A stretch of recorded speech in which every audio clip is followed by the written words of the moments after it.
te falar uma coisa diferente nessa noite. Eu queria falar sobre desenvolver. Amém? Já que nós não falamos ainda. Vamos falar, irmãos, e nos desenvolver. Vamos falar de nosso crescimento. Vamos falar, porque tudo que é meu, tudo que é seu, tudo que você está pronto no Espírito. Quando você passa pelo processo, quando você é salvo, quando você nasce de novo, o seu Espírito nasce de novo. Seu Espírito não passa pelo aperfeiçoamento.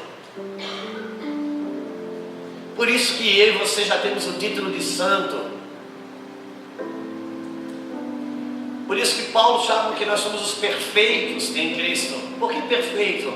Porque o teu Espírito nasceu de novo. Ele está pronto, ele está 100%. O que precisa agora é transferir esse chip original que acendeu em nós para a nossa alma, que é onde a gente decide as coisas, que é onde a gente sente. A alma, ela não nasce de novo. Quem nasce de novo é o Espírito. Se ao nascer de novo, eu nascesse na alma, automaticamente, ao novo nascimento, eu ia dizer: o que sou? Da onde vim? E você, quando nasce de novo, você não perde seu sentido, porque você nasce de novo no Espírito, você não nasce de novo na alma. Por isso que a alma precisa ser transformada, e agora curada, e agora ela precisa estar submetida ao que você já tem pronto de 100% no seu Espírito. Quando nós falamos antes de libertação, é libertação da nossa alma, daquilo que já está pronto no Espírito. No Espírito eu sou pronto, eu sou salvo, eu estou inteiramente perfeito. Por isso que a Bíblia fala que ninguém conhece o homem senão o Espírito que no homem está. E eu gostaria então de a gente continuar um pouquinho sobre o desenvolvimento, mas sobretudo o desenvolvimento de um elemento vital, o elemento 01 que Deus entregou para todo homem, para toda mulher que nasceu de novo. Se você puder abrir a carta de Judas.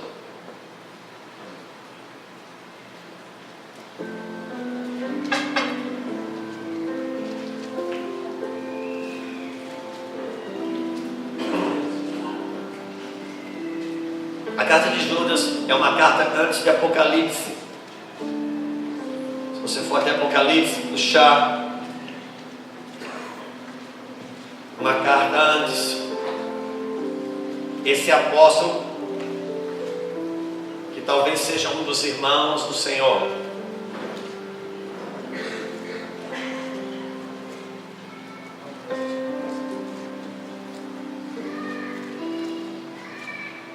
todos acharam?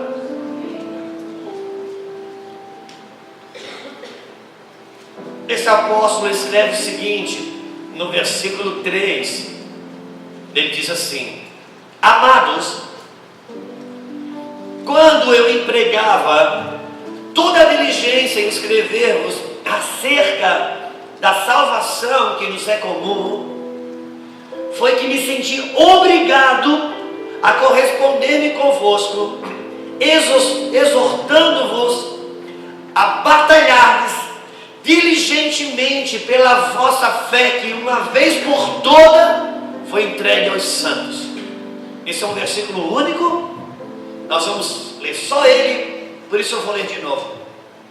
Amados, quando eu empregava toda a diligência em escrever-vos acerca da salvação que nos é comum, foi que me senti obrigado, em outra tradução, impelido a corresponder-me convosco, exortando-vos a batalhardes diligentemente pela fé que uma vez por todas foi entregue aos santos. Te damos graças, Senhor, em nosso coração, te damos graças pedimos o teu favor, clamamos pelo teu favor, que haja derrubada de todas as barricadas, trincheiras que Satanás queira levantar para impedir qualquer tipo de acesso, de graça, de favor, de alegria, de compreensão nesse lugar. Todos os raciocínios, fortalezas que se levantam contra o conhecimento da tua verdade sejam despedaçados. Que nenhuma voz que não seja a voz do teu Espírito tenha lugar aqui. Deus, nós declaramos os teus anjos, eles têm liberdade aqui, Senhor. Nós cremos no ministério dos anjos, nós cremos na ação do Espírito, nós cremos no nome do senhorio do Senhor, nós cremos em Ti, Pai, e nós clamamos a Tua intervenção num ambiente de lucidez do Senhor. Derrama aquela graça inexplicável, Pai Senhor. Irmãos, Judas, ele senta na sua cadeira para escrever uma carta à igreja. Esse homem Judas, ele tem revelações fantásticas, poderosas, coisas que, se não estivesse escrito na sua carta, nós não teríamos nem ideia que poderia ter acontecido. Por exemplo, que o corpo de Moisés foi disputado por Satanás e Gabriel, não, quem é o outro? Miguel. O corpo de Moisés foi disputado. Por que o corpo de Moisés foi disputado? Irmãos, do jeito que o povo de Deus tinha uma tendência para a idolatria, imagina se eles conseguem fazer uma catatumba no corpo de Moisés. Até hoje o diabo e Miguel disputam o corpo de alguns Moisés para a igreja continuar adorando a Deus. Mas eles sentam para escrever e ele diz o seguinte: irmãos amados, enquanto eu me organizei diligentemente para escrever-vos acerca da salvação que nos é comum, ele está dizendo que ele se organizou, que ele se preparou diligentemente para escrever para a igreja sobre a salvação que é comum a todos nós, a comum salvação, esse acesso à graça de Deus. Ou seja, ele diligentemente se preparou para isso. Ele jejuou, ele orou, ele consultou a Torá, ele se organizou, ele se diligenciou para isso. E quando ele pega o tinteiro na mão, que ele vai escrever sobre a salvação que nos é comum, o Espírito de Deus vem e diz: stop, pare. E foi impelido, foi forçado a escrever algo para a igreja. O Espírito Santo disse: Judas, ainda que você se organizou, ainda que você jejuou, ainda que você se preparou para falar sobre a salvação que é comum aos santos, eu quero que você agora escreva o seguinte: escreva para a igreja para batalhar diligentemente pela fé que uma vez por todas foi entregue aos santos.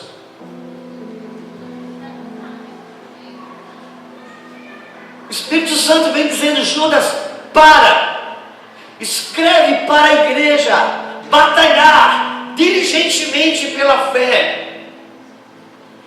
E aqui pode dizer o seguinte: ninguém batalha por qualquer coisa que não exista uma força disputando essa coisa com quem está batalhando. Vou melhorar essa confusão. Só uma batalha quando há um objeto em disputa, pelo menos por duas partes. Caso contrário, não há uma batalha. Todas as batalhas que existem é pelo pedaço de terra, que tem petróleo, ou qualquer coisa que seja, Quem gosta de jogar futebol sabe sobre a batalha que se tem naquelas 4 linhas pelo negócio chamado bola. Amigos brigam, irmãos em Cristo brigam por causa daquela redonda, porque não há batalha se não é disputa de pelo menos 2 forças buscando o mesmo objeto. Sabe, no futebol, quando acontece de um time faltar o jogo, naquele jogo não existe, obviamente só vai um time, e se dá o nome do seguinte, WO. O time ganhou por WO, não teve disputa, não teve batalha, porque não tinha uma outra força para disputar o bem comum. Quando o Espírito Santo diz, Judas, fala para a igreja batalhar pela vossa fé, que uma vez por todas vos foi dada, significa dizer que existe alguma força disputando a fé que Deus me deu. Existe alguma coisa brigando, disputando a fé que Deus me deu, que Deus me deu de uma vez por todas. Foi Deus que deu a fé. Você não fez nada para receber a fé, mas vai precisar fazer para não perdê-la.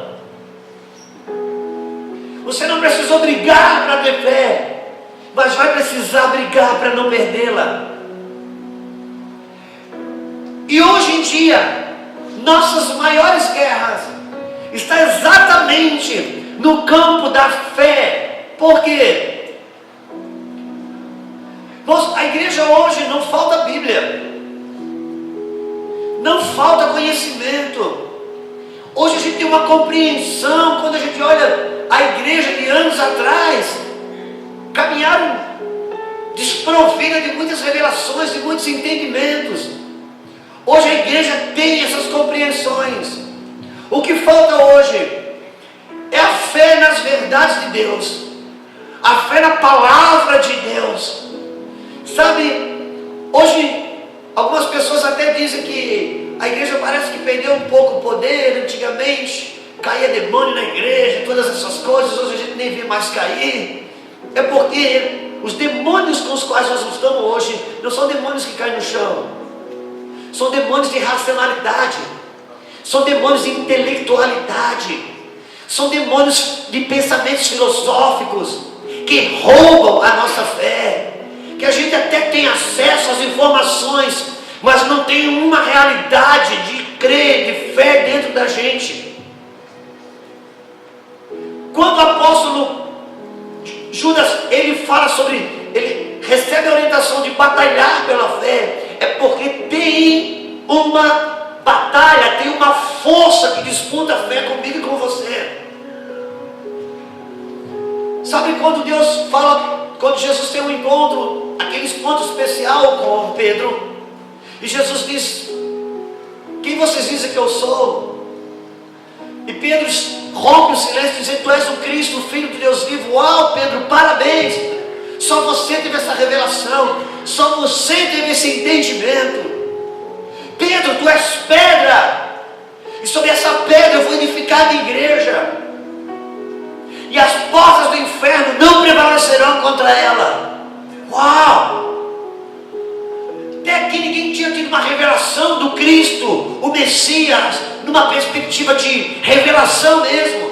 Jesus estava dizendo, Pedro, o que você sabe sobre mim não tem a ver com uma impressão, com uma relação humana, religiosa. Uns pensam que eu sou profeta e está muito bem, outros pensam que eu sou um rabino e está muito bem, outros pensam que eu sou um homem de Deus e está muito bem. Você teve uma revelação do céu, que eu sou o Filho do Deus vivo. É sobre essa revelação que eu vou construir a minha igreja, Pedro. E agora, já que você tem essa revelação, eu quero que você tenha uma segunda revelação. Você tem uma guerra contra o inferno. Não se falou a palavra inferno até que ele tivesse uma revelação do Messias. E ele tem uma revelação. E nós bem sabemos que não demora muito. Que Jesus disse para Pedro, Pedro, ou disse para todos os seus apóstolos ou discípulos: o Filho do Homem vai sofrer, vai para Jerusalém, vai ser traído, vai ser enganado. E de repente, Pedro se levanta, como ele acertou na primeira, agora ele se empolgou na segunda e disse: não, Senhor, eu não vou deixar ninguém te tocar. Você não vai para a cruz coisa nenhuma. Para trás de mim, Satanás. Isso muito me espanta. Porque uma vez que Pedro tem uma revelação daquela, eu fiquei pensando: se o diabo tiver que entrar em alguém, vai entrar nos outros. Não vai entrar em Pedro. Não vai entrar num cara que tem uma revelação dessa. Mas foi entrar em Pedro. Por quê? Porque o diabo não tem interesse em quem não tem revelação. Uma vez que você tem revelação de Deus, há uma guerra que você trava com o inferno. Ele não foi anunciado sobre o inferno. Ele disse: Pedro, as portas do inferno não vão prevalecer contra a igreja. E isso é uma das maiores notícias, irmãos. A notícia maravilhosa, as coisas mais lindas que a gente tem na Bíblia, é saber o fim. Sabe aquele filme que você já assistiu não sei quantas vezes, que sofre para ver o mocinho apanhar o filme inteiro por causa dos últimos 5 minutos, que ele vira o jogo? Por que você assiste aquele filme inteiro sofrendo? Porque você conhece o final. Por que você acha que eles estamos guerreando com fé?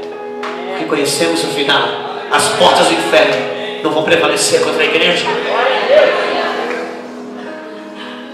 Isso não me isenta da guerra. Isso só me encoraja a conhecer o fim. Por isso eu guerreio. Agora, quando a gente pensa que as portas do inferno não prevalecerão contra a igreja, importa a gente aproximar qual que era que Jesus estava em mente quando ele falou isso. Irmãos, a gente usa dizer que o diabo se levantou, o inimigo está furioso. Quando Jesus diz que as portas do inferno não vão prevalecer contra a igreja, naqueles dias as cidades eram muradas. As portas das cidades, havia portas na cidade, e as portas eram de madeira. Quando alguém queria invadir uma cidade, algum exército, como as cidades eram muradas por pedras, e não eram meros muros como hoje, eram muros que passavam muitas vezes um carro em cima da espessura dele. Então eles davam contra as portas da cidade, que eram de madeira. Inclusive eles tinham algumas estratégias, muitas vezes para se aproximar ali. Tinha flecheiros em cima para não permitir a aproximação contra a porta da cidade. Por isso às vezes os exércitos tinham uma estratégia de recuar longe. E eles embebedavam as pontas das flechas em algo inflamável, acendiam fogo e davam várias flechadas ao mesmo tempo na porta, que era de madeira, para que pegasse fogo, e uma vez queimada a porta, então eles entravam de uma vez só. Era a maneira de você entrar, mas passar mais rápido por causa dos flecheiros.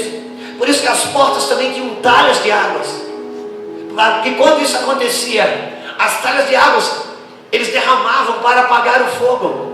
Era disso que o apóstolo Paulo estava falando: irmãos, tomai o escudo da fé, para que possais apagar os dardos inflamados do maligno, porque a porta sua é a sua mente. E quando Jesus fala sobre as portas do inferno não prevalecer contra a igreja, ele estava pensando, ele tinha isso em mente. Quantos aqui já assistiu aqueles filmes dos bárbaros, que vem com aqueles troncos de árvore, está contra uma porta de uma cidade? Alguém lembra do que eu estou falando? Obrigado. Porque hoje se assistem outras coisas, eu já estou um certo tempo na terra. Mas a verdade é que quando Jesus disse para Pedro: que as portas do inferno não prevalecerão contra a igreja, a ideia de Jesus era a igreja dando contra as portas do inferno e não o inimigo se levantando. Por isso que quando as coisas, você está no exercício da sua fé, quando as coisas enegrecem, quando parece que você não sente o Espírito Santo, quando parece que as emoções suas não reagem nessa direção, quando parece que o céu é de bronze, não foi o diabo que se levantou, é você que está conseguindo entrar nas portas do inferno. Chega uma hora isso rompe, chega uma hora isso rasga, e você consegue acessar coisas que Satanás e o inferno já tomaram, mas que nos é por direito. Por isso Jesus fala: Pedro, tem uma guerra a ser travada,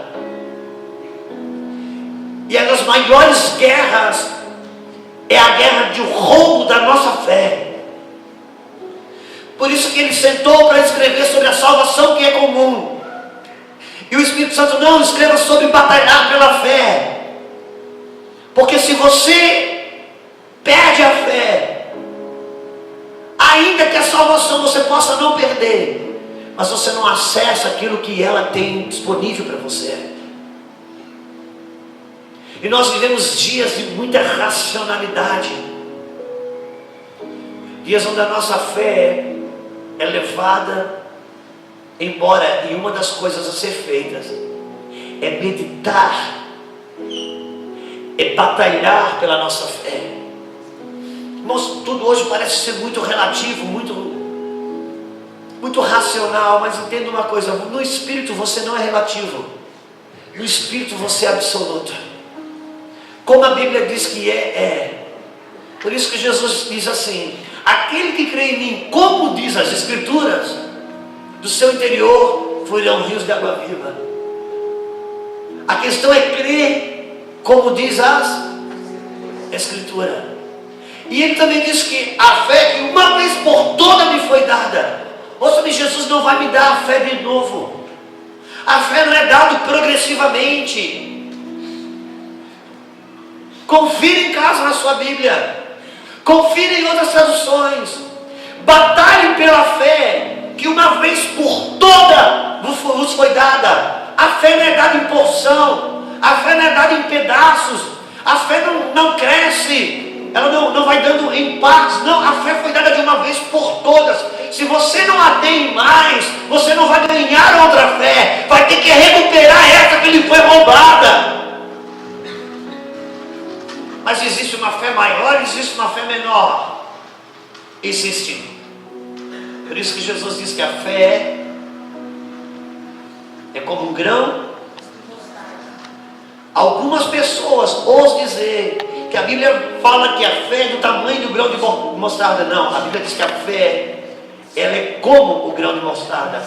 Ela não é tamanho do grão de mostarda, ela é como o grão de mostarda. Por quê? Jesus, quando quis orientar a igreja sobre o fato da fé ser um elemento que se desenvolve, ser um elemento que cresce, ele buscou a distância entre a menor semente e a maior hortaliça, e é a mostarda. Então ele diz: a fé é como um grão de mostarda. Você ganha a fé, você não ganha por parte. A fé você não ganha em 10 vezes sem acréscimo. Não, a fé você recebeu de uma vez por todas. Só que a fé é um músculo. A fé é um músculo. Por isso que a sua fé não aumenta quando você ora, a sua fé aumenta quando você usa. Ela é um músculo. O desenvolvimento da fé, ela é um músculo. E é ela ela é a sua arma no seu desenvolvimento na sua vida cristã. Porque a fé, você a desenvolve. Sabe, o meu pastor, ele costuma dizer que as pessoas falam e oram: Deus, me dá mais fé. E o Senhor diz: para que dar mais fé? O que você está fazendo com essa que você já está usando? Essa que eu já te dei. A fé é como um músculo. A fé, ela se desenvolve pelo exercício do uso. E a fé tem uma função em mim. A fé, Deus me deu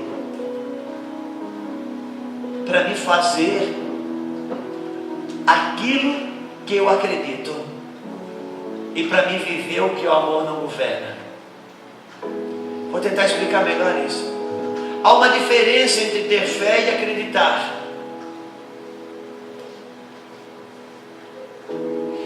Quantos aqui acreditam que Jesus ressuscita mortos? Glória a Deus. Obrigado. Responder perguntas de pregador sempre é um temor muito grande, porque é uma pegadinha sempre, né? E a gente então não responde, eu entendo isso. Ok. Mas não costumo usar essas ferramentas, não. Eu realmente estou só para a gente interagir. Quase todos que estão aqui, ou todos acreditam que Jesus tem poder para ressuscitar mortos. Isso é uma coisa que eu acredito. Mas eu não sei quantos daqui tem fé para ir no velório e mandar um morto levantar. Então eu diria, você é um hipócrita? Não. Porque uma coisa é fé, outra coisa é acreditar. A fé é o que Deus me deu para viver o que eu acredito. As pessoas perguntam, pastor, já me perguntaram, você prega tudo que você vive? Cara, se eu pregar só o que eu vivo, eu vou matar a igreja? Não, eu prego tudo que eu acredito. E cada vez que eu largo o microfone, eu saio correndo atrás para viver isso que eu preguei, porque é o que eu acredito. A fé é o que Deus me deu para viver o que eu acredito. Por isso que tem coisa, nós acreditamos em igual a respeito de um mesmo ponto. Mas talvez a minha fé já consiga viver uma medida que o pastor Júnior ainda não consiga. Mas a Bíblia diz que Deus deu a fé para mim e para ele igual, de uma vez por todas. A diferença é que nós estamos desenvolvendo a nossa fé. Quantos estão comigo? Porque a fé precisa ser desenvolvida. Porque quando a minha fé desenvolve, eu me desenvolvo. Porque o justo viverá da fé. Pois bem, a fé, ela é trabalhada por medidas. Por isso, não queira, como disse o pastor Júnior, do dia para a noite, irmãos, você entra numa academia, respeite os processos. Sabe, a fé, ela te faz acessar lugares, ambientes. Quando a Bíblia diz, quando Jesus diz, na casa de meu pai há muitas moradas, muitos crentes pensam que Jesus foi construir um condomínio no céu. Não, você é a casa do Pai. E essa casa há muitas moradas, e são moradas no Espírito. Jesus disse, eu vou vos preparar um lugar. Às vezes, eu olho para o pastor Zermini, ele sempre foi e é um desafio para mim. Quando eu penso que eu estou me convertendo, ele me põe no chinelo de novo. Tem gente que tem fé para pular de paraquedas. Tem gente que tem fé para pular de paraquedas se tiver o paraquedas reserva. Tem gente que tem fé para pular de paraquedas sem reserva. E o meu pastor, ele pula sem paraquedas. E às vezes eu olho para ele e digo, Deus, a gente anda tão junto. O que acontece? Porque eu conheço ele, também não tem estudo igual eu. Também vem sem ter teologia como eu. E essa hora que o Senhor diz, filho, o que ele vive está acessível para você. O que difere entre você e ele é que ele já acessou algumas moradas no Espírito que você ainda não acessou.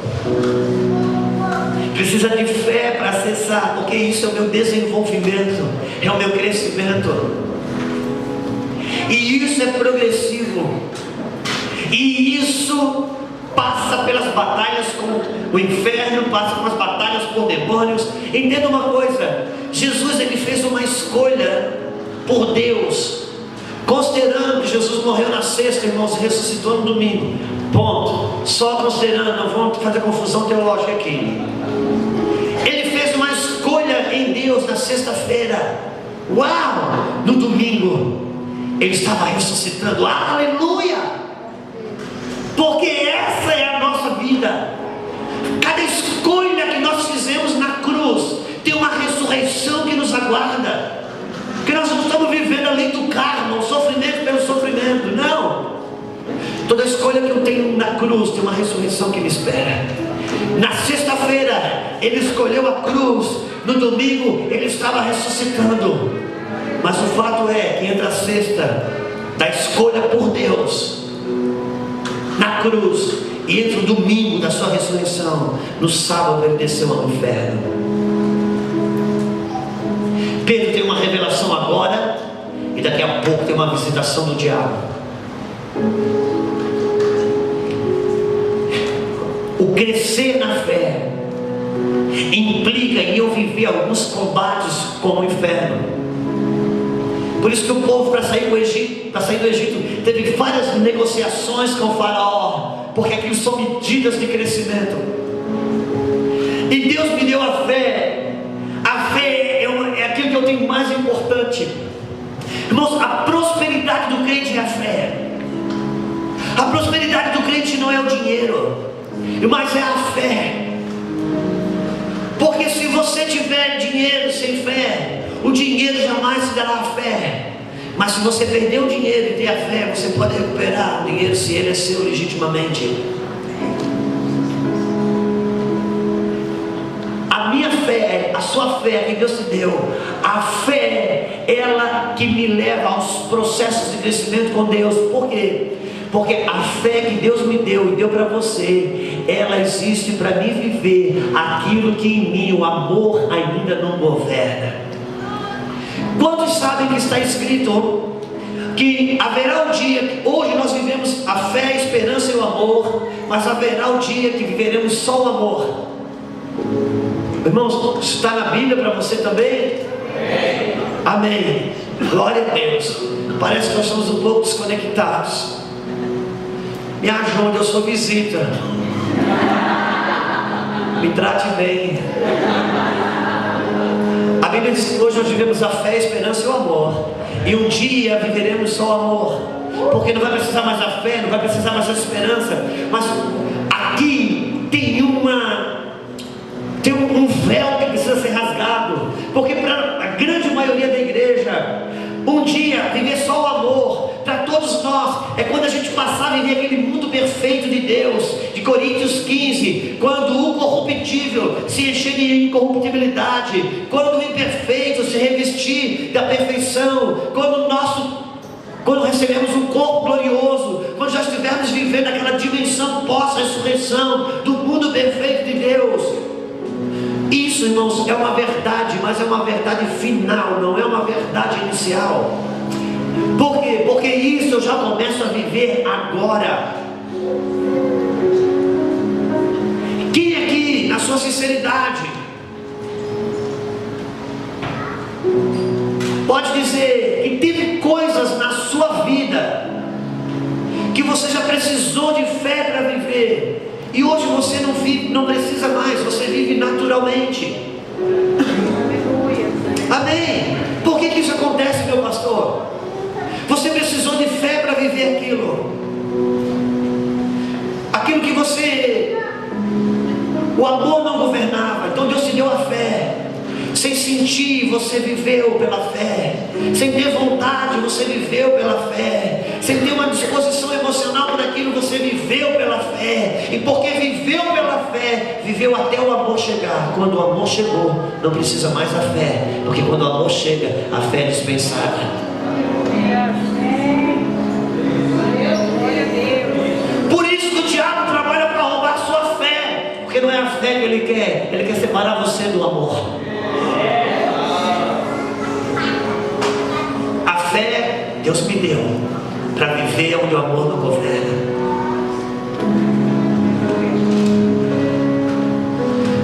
Por isso que eu volto a repetir, tem coisas que às vezes, vamos pensar a área do perdão.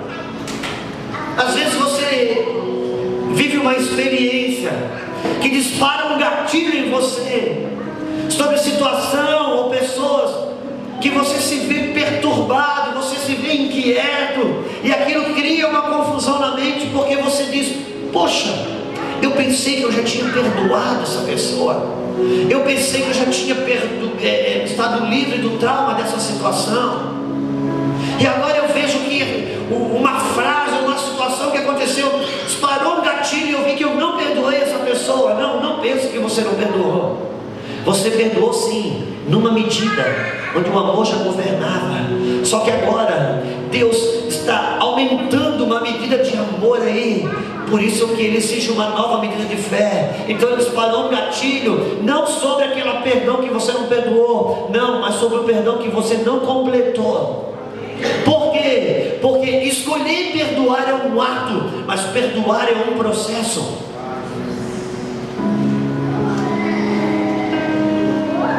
Escolher perdoar é um ato, perdoar é um processo.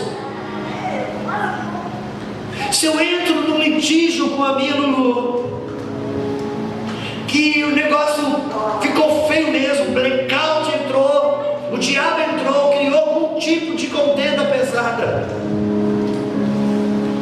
Aquela parte ofendida talvez, se ela reagir num ponto mais alto do ódio, ela não vai brigar.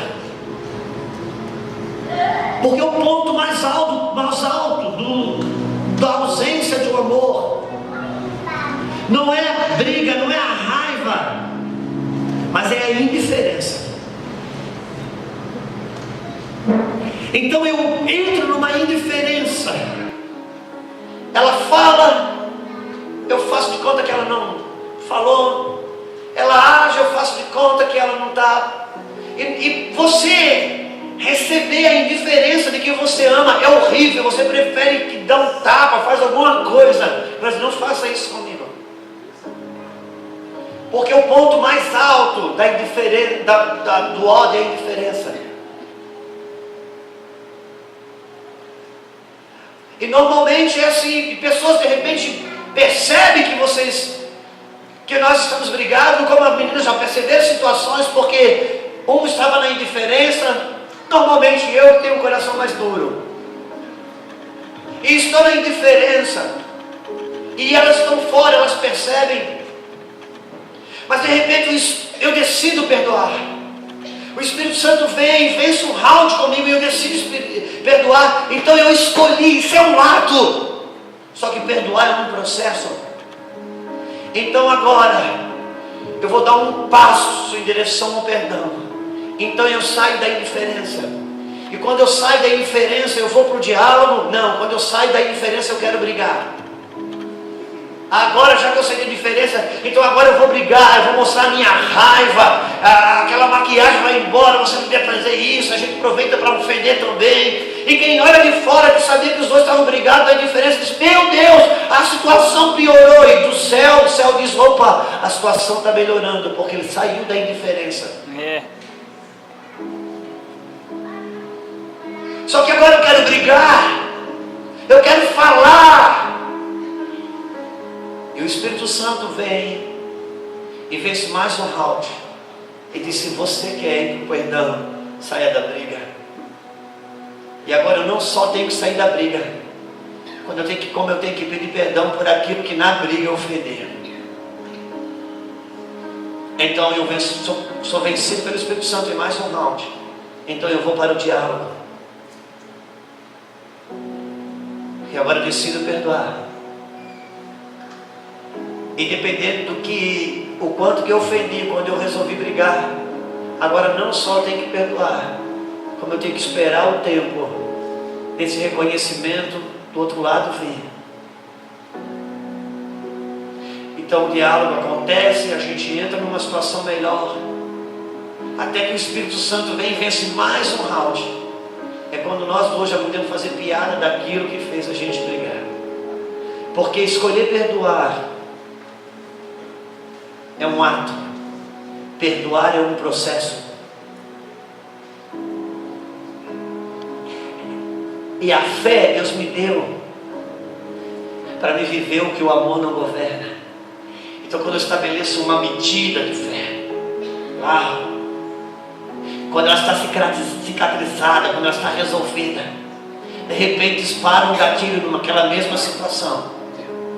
E Deus, e a gente pensa: eu pensei que eu já tinha vencido. Não, você venceu de fato. O que Deus está promovendo é trazer mais uma camada de amor, porque isso é como um tratamento de canal. Ele trabalha por sessão, até que chega no osso e você pode fechar o dente. Aleluia. E aquela área, o amor governa. E onde o amor governa, você já não precisa mais da fé. Por isso que quando o diabo batalha pela minha fé, não é a fé que ele quer me separar do amor. Por isso rogo-vos, irmãos, que batalheis pela vossa fé, que uma vez por toda vos foi dada. E não tem coisas que roubam mais a fé do que as ofensas. As ofensas roubam fé. Mas a ofensa, pastor Júnior, ela não só rouba a fé. Muitas ofensas, ela vem porque elas estão buscando fé em mim, para o amor governar. E a ofensa, ela trabalha com uma realidade em mim. A ofensa, normalmente, ela tem uma operação muito doída para arrancar de mim a idolatria de mim mesmo. Porque se o pastor Júnior me fere, me ofende, e isso faz com que eu recue com Cristo. O que é idolatria? A idolatria é eu dar no meu coração um lugar que é de Cristo. Eu dou para qualquer pessoa ou coisa. Se o pastor Júnior me ofende, e ainda que seja legítimo, quanto mais legítimo, quanto mais justo eu estou, quanto mais injusto for a sua ofensa, quanto mais traiçoeira for a sua ofensa, mais difícil é ela se instalar em mim e eu arrancá-la de mim. E se ele, o pastor Júnior, me ofende, e por causa dessa ofensa, isso assume o lugar de Cristo em mim, e por causa do que o Júnior me ofendeu, eu recuo com Cristo, isso aponta uma idolatria que Jesus quer curar em mim. Por quê? Porque se por causa do pastor Júnior eu recuo com Cristo, se o pastor Júnior me para, já não é Cristo que me move. Porque só tem o poder de te parar aquilo que te move. E você precisa de fé. Por isso que quando Jesus fala sobre perdão na Bíblia, os apóstolos dizem: Senhor, dai-nos fé.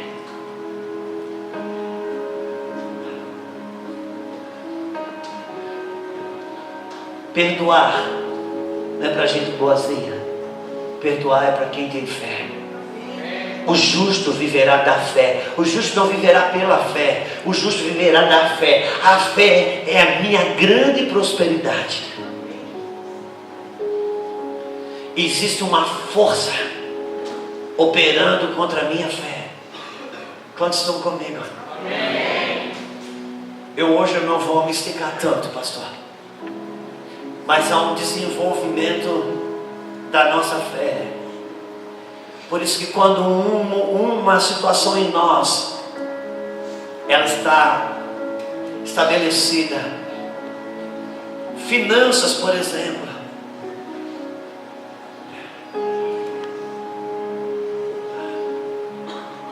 às vezes, pastor, a gente olha alguns homens e mulheres de Deus que alcançaram lugar de destaque, alcançaram lugar de privilégios, foram promovidos com as verdades de Deus. Deus os promoveu. E às vezes a gente vê esses homens e mulheres fazendo algumas coisas, tendo algum tipo de movimentação que a gente condena, a gente julga. Por que julga? Por que condena? Porque talvez seja errado mesmo o que estão fazendo. Mas por que eu julgo? Por que eu condeno? Porque eu estou olhando daqui, aonde eu estou, para aquela pessoa que está ali em cima. Não estou falando de púlpito, eu estou falando de níveis, de autoridades. Essa pessoa que está aqui, e eu tenho certeza que o que ela está fazendo eu não faria, porque eu estou julgando ela ali a partir de onde eu estou. Só que eu me conheço aqui, eu não me conheço ali. Talvez se Deus me colocar ali eu faça pior, do que essa pessoa está fazendo, porque eu não conheço os ventos ali. Talvez você se conheça com 5 mil, 10 mil, 15 mil. Talvez você não se conheça com 100 mil. Talvez você não se conheça com 1 milhão.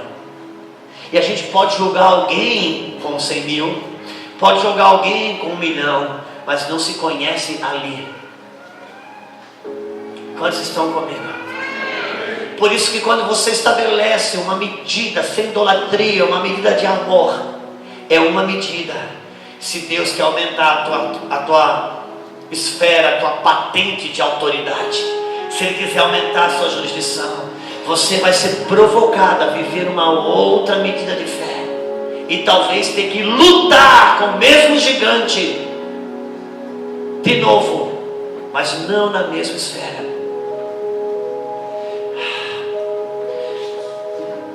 Eu vou ler.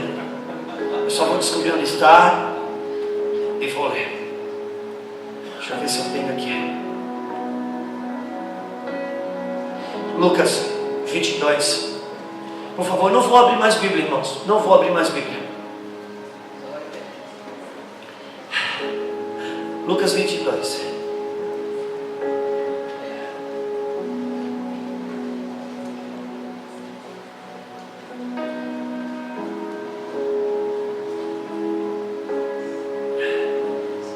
Nós estamos falando, irmãos, sobre desenvolvimento. E se eu não desenvolver a minha fé, não me desenvolvo como homem e mulher de Deus.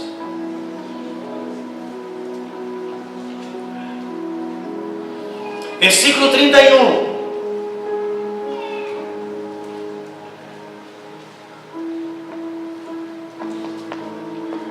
O irmão está colocando ali? Tá? Então nós vamos ler junto. Jesus disse: Simão, Simão, Satanás pediu para vocês. Irmãos, não dá, essa tradução não vai me ajudar. Fica tranquilo, irmão, o culpado não é você não, fica tranquilo. Deixa eu ler aqui. Simão, Simão, eis que Satanás vos reclamou, vos requeriu, para vos peneirar como um trigo. Eu, porém, roguei por ti, para que a tua fé não desfaleça. Tu, porém, quando te converteres, fortalece os teus irmãos. Vem cá, Pedro. Deus pega Pedro. Simão, cara, você sabe que você é o cara. A unção que eu coloquei sobre você, não coloquei sobre outros. Pensa a experiência que já tivemos juntos. Você foi o cara que acreditou em todas as minhas loucuras. Eu falei, peça uma moeda na boca do peixe. Você foi. Você andou nas águas comigo. Você jogou a rede e veio peixe que chegou a afundar barco. Cara, você é o cara. Eu acho que já deu para entender que eu te dei chaves.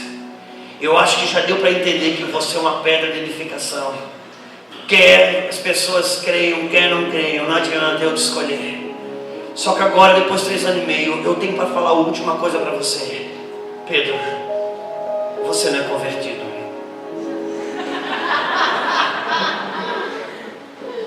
Mas quando tu te converter, Pedro, fortalece teus irmãos. Pedro, Satanás me requeriu. Você acredita que o diabo veio falar comigo a teu respeito? Não acredito, Senhor. Pois é, veio. E o que ele queria? Ele queria requerer a sua vida. Ele veio pedir para mim. Uau! Logo para o Senhor, ele quer logo para mim. Tá, eu já sei que o Senhor pegou ele aqui, ó. Esmagou a cabeça de Satanás debaixo dos meus pés. Não, Pedro. Eu entreguei você. Mas eu estou orando para que a tua fé não te faleça. Agora, ele vai querer você vai peneirar como um trigo. Sabe o que significa isso? Que você vai passar por algumas peneiras. primeira peneira vai ficar religiosidade, na segunda peneira vai ficar legalismo, na terceira peneira vai ficar os teus caprichos, na quarta peneira fica a tua rebeldia, na quinta peneira vai ficando o teu orgulho. Pedro, é como um trigo, só que cada peneirada dessa, como um trigo, você sai mais refinado do outro lado. Até que chega uma hora, Pedro, depois de tantas peneiras, do outro lado não tenha mais Pedro, só tenha a fé. Eu estou rogando ao Pai para que a tua fé não desfaleça, porque as peneiras vêm para refinar a nossa fé, até que não tenha mais nada de Pedro, mas a fé. Por quê? Porque o justo viverá da fé. Por isso que nas peneiras o diabo já não é o diabo do inferno, o diabo é o diabo de Deus. Por quê? Porque o diabo, ele quando recebe permissão de Deus, ele é o diabo de Deus. Irmãos, entenda uma coisa: a moeda do reino de Deus, ele é o sangue, é a vida. Mas o idioma do reino de Deus é a honra. E se você quiser estabelecer o idioma do reino de Deus, você vai ter que entender honra. João 8, versículo 40 e tantos, vamos lá ver. João 8, se você se permitir entender isso aqui. João 8, meu irmão, não bota lá não, que não deu certo, fica tranquilo, tá de boa. Não foi você que botou isso aí dentro. Tranquilo. Mesmo assim você sabe no final quem é o culpado. Você escolheu. Responderam os judeus, versículo 48. Responderam, pois, os judeus e lhe disseram: porventura não temos razão em dizer que és samaritano e tens demônio? Replicou Jesus: eu não tenho demônios. Pelo contrário, irmãos, você entende que pelo contrário é o contrário daquilo que foi dito? Eu não tenho demônios. Pelo contrário, eu honro ao meu Pai. Eu não tenho demônios. Pelo contrário, eu honro ao meu Pai. Por quê? Porque desonra é morada de demônios.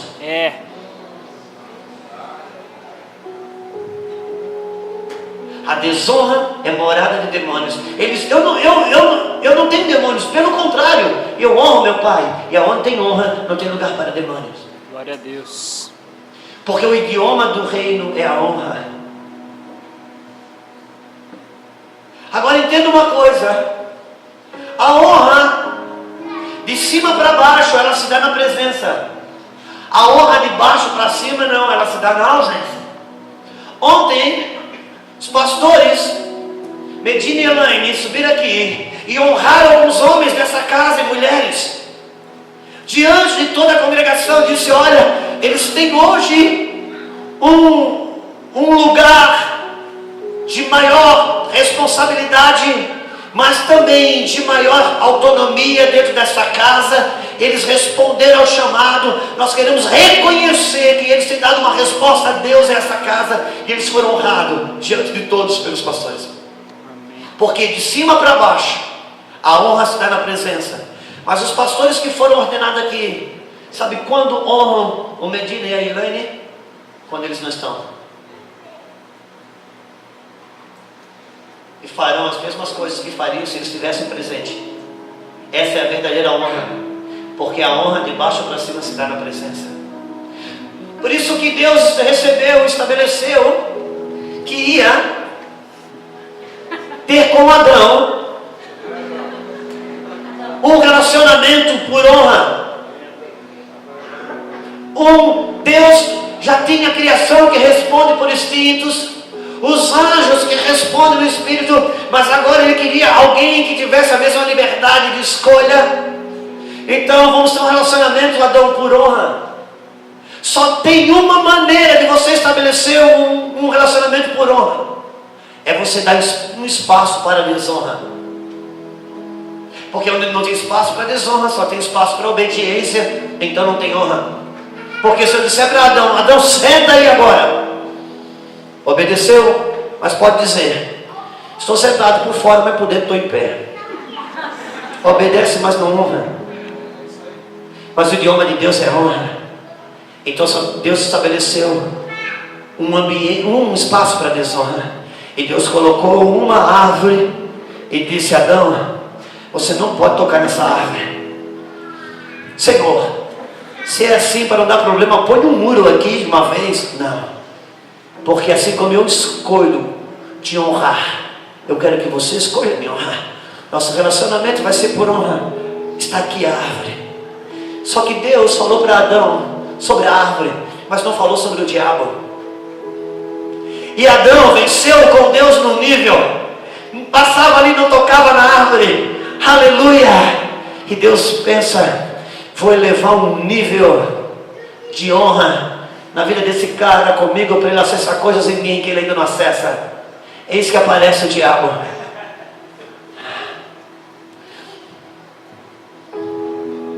E o diabo vem e convence.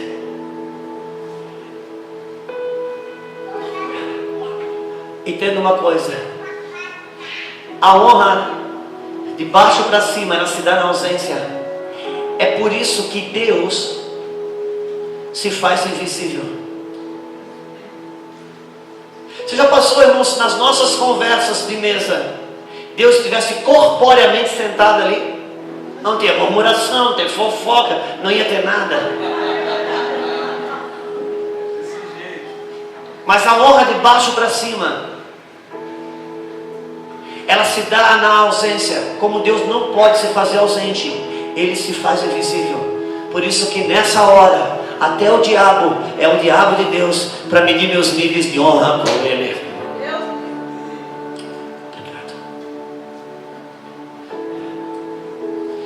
O diabo,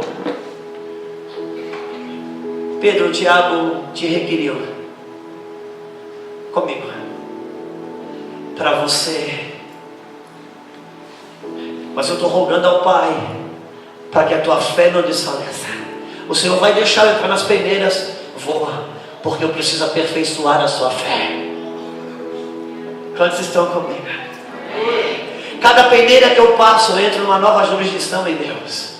Eu entro numa nova morada no Espírito. Um nível de amor, uma medida de graça, uma medida de misericórdia, uma medida de paz, uma medida de compaixão se estabelece ali. Então, no novo nível eu sou desafiado.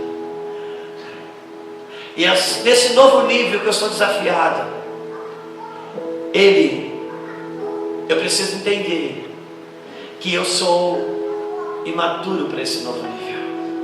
Quando Deus me introduz numa nova realidade, eu sou inexperiente para ela. Eu sou imaturo para ela. E agora eu preciso de uma medida de humildade que não tinha lá. Por quê? Porque nessa nova realidade em que Ele me inseriu, eu não vou ter as mesmas boas notas que eu tinha naquela realidade anterior, onde eu dominava, onde eu tinha experiência. Quantos estão comigo? Entenda uma coisa. Agora nós estamos, esse final de semana, encerrou a Série B. Os 4 primeiros colocados da Série B do futebol brasileiro, ano que vem vão estar na Série A. E os 4 últimos colocados da Série A, ano que vem vão estar na Série B. Agora entenda uma coisa, irmãos. Amanhã você olha e veja a condição desses 4 times, esses 4 primeiros colocados da Série B. Pastor Júnior, é festa, é autógrafo, é a casa cheia, jornal falando bem, a torcida falando bem, o cara tá todo mundo, é fantástico o que está acontecendo com esses 4 times. Até virar 31 de dezembro para 1º de janeiro, eles estão na Série A. Uau, uma grande promoção, mas agora ali só são mais um. Nesse ano que vem, esses times que subiram para a Série A, é um ano que eles não vão trabalhar para ser campeão. Eles vão trabalhar para não ser rebaixado. Quando Deus te insere em uma nova realidade, você não trabalha para ser campeão. Você trabalha para não ser rebaixado, se estabilizar nela, porque você está num aprendizado em uma nova medida. Quantos entendem o que estamos falando? Amém. Talvez você esteja tendo a sua fé desafiada a uma nova medida. Quer segurança? Volte para a anterior. Quer aplauso, casa cheia, festa? Fique na série B. Mas se Deus está te chamando para lugares mais altos, se desenvolva pelo desenvolvimento da sua fé, que opera pelo amor. Por isso que o apóstolo Pedro, no final da sua carreira, está escrito em sua carta: irmãos, rogo-vos que estejais preparados para responder a cada um a razão da vossa fé. A fé não é racional, mas ela tem uma razão de ser. Por quê? Porque Pedro, enquanto não teve peneira, ele conheceu o poder da fé. Mas uma vez que a peneira chegou, ele foi conhecendo a razão da fé. E quando ele está velhinho, ele não escreve: irmãos, conheçam o poder da fé. Não, os irmãos conheçam a razão da fé, o propósito para o qual você ganhou fé. Porque Pedro foi um homem que conheceu a razão da fé. Um dia Pedro viveu tantos milagres poderosos, e o poder da fé explodindo no seu ministério. Deus prende ele, põe numa cadeia e diz: Pedro, volta lá e prega a mensagem completa dessa nova vida. Os milagres eu junto às pessoas. Eu usei o poder da fé, te dei o poder da fé, ensinei você a descobrir o poder da fé, para você entender a razão da fé. É para que as pessoas sejam discipuladas. Pedro foi um cara que conheceu o poder da fé, mas demorou para conhecer a razão da fé. Um dia Jesus chama Pedro, coloca ele num lugar alto, num monte, e Jesus se transfigura, e Pedro conhece o poder da fé, e vê Jesus transfigurado.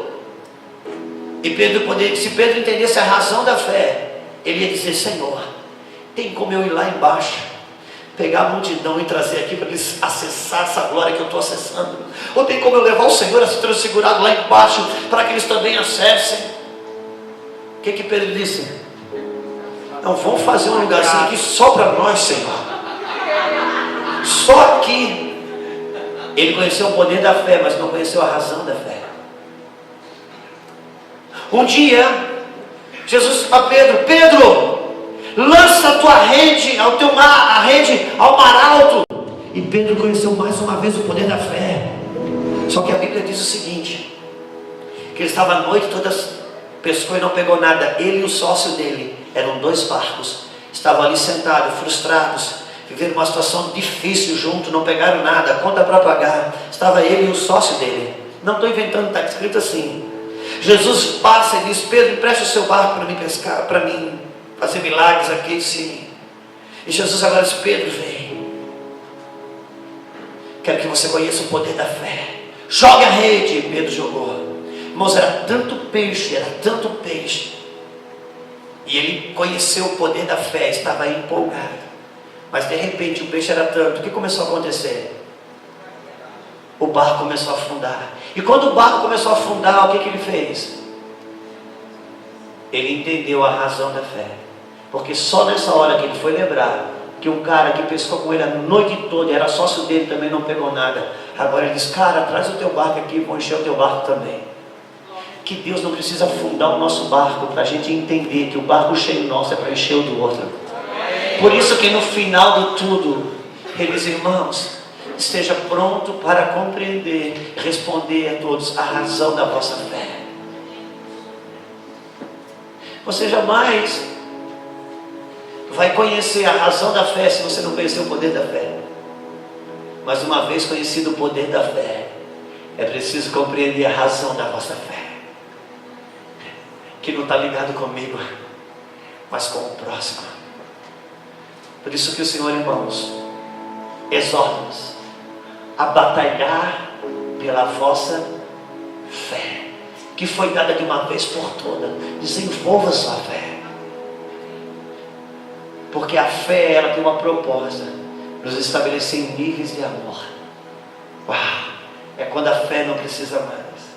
Irmãos, quem já tem aquela experiência de amar essa ou aquela pessoa pela fé por meses, por anos, e aquela pessoa não mudou nada, mas chegou um momento que você passou a amar ela de graça, você não precisa mais exercício, a pessoa continua chata, continua, mas você simplesmente não tem que mais fazer força para amar. Quem sabe esse tipo de experiência? O que aconteceu? A pessoa não mudou. E o que aconteceu? Você não precisa mais ter fé, não, porque quando o amor chega, cara, a fé não é mais necessária. E é lindo quando você experimenta. Agora, irmãos, já é maravilhoso viver o amor em algumas medidas, viver em medidas maiores. Uau! Só que para isso, o meu caminho é a fé, porque o justo viverá da fé. Por isso que o apóstolo Paulo, no final da sua vida, irmãos, no finalzinho da sua vida, ele escreve para Timóteo: Timóteo, minha carreira findei, acabou minha carreira, cheguei no fim. Timóteo, perdi muitas coisas, perdi amigos, perdi cabelo, perdi saúde, perdi dinheiro, mas uma coisa trago em minhas mãos: guardei a fé. Guardei a fé. Rogo-vos, irmãos, que batalheis pela fé que uma vez por toda vos foi dada, a fé que opera pelo amor. Agora, Pedro,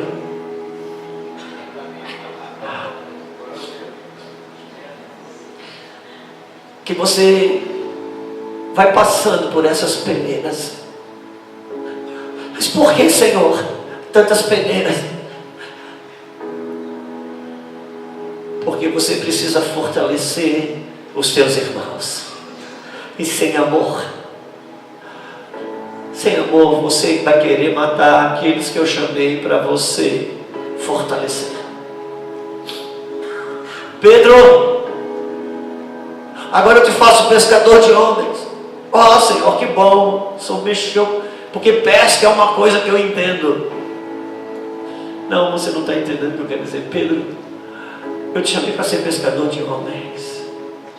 Quando você pesca peixe, você pesca um peixe vivo e depois você mata. A minha pesca, você vai pescar um peixe morto para fazer viver.